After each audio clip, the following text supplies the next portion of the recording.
Alors Nicolas, à chaque jour, une annonce. Hier, Nicolas Sarkozy annonce vouloir taxer les exilés fiscaux jusque dans leur pays d'accueil. C'est ça, je paye 10 de plus-value sur le capital parce que je suis installé à Bruxelles, mais si j'étais en France, je ne paierais pas 10, je paierais 100. Alors je vais rembourser la différence au fisc français.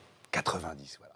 Je dois avouer que ce concours l'épine, effectivement, du clientélisme me fatigue un peu. À chaque émission politique, vous avez une annonce, et à chaque annonce, vous avez un impôt. Vous savez, c'est un peu comme l'histoire de la campagne sur les fruits et légumes et la santé. Pour votre victoire, annoncez au moins un impôt par jour. Eh bien, le timing est parfaitement respecté. Alors, on n'arrête pas de nous dire qu'il faut faire de la pédagogie, mais on est en face d'hommes politiques qui multiplient la démagogie. Alors, concrètement, sur cette mesure, elle est où la démagogie ? Toutes les mesures, c'est pareil partout. On vous vend des idées qui séduisent, qui vont amadouer l'opinion publique, qui vont donner le sentiment de répondre aux attentes de l'opinion. Mais en fait, souvent, dans les faits, quand vous ouvrez le moteur, ça va être infaisable. Très souvent, ce sont des idées vendues qui n'existeront pas. Prenez l'histoire de la taxe sur les exilés. Comment vous allez trier les exilés des expatriés ?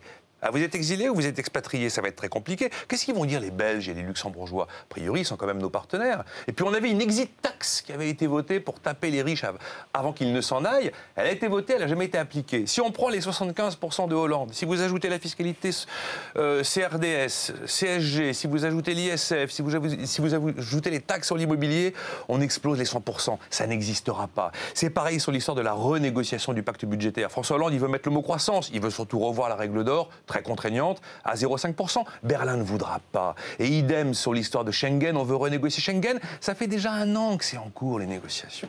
D'accord, concours l'épine, d'accord, mais visiblement, Nicolas, ça marche, puisque Nicolas Sarkozy est devant François Hollande dans le sondage IFOP de ce matin. Eh oui, on est en plein dans le storytelling.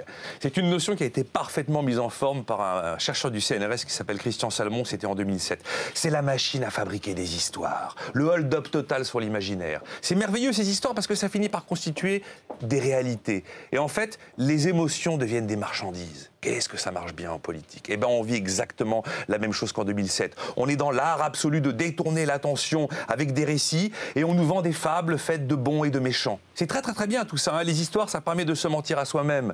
Et le mensonge à soi-même, eh ben, ça permet d'avoir l'illusion que ça va arriver. Mais là, je reviens à l'économie. Si rien ne change dans notre pays, en 2017, à la fin du quinquennat, il manque 3 points de PIB pour payer la dette.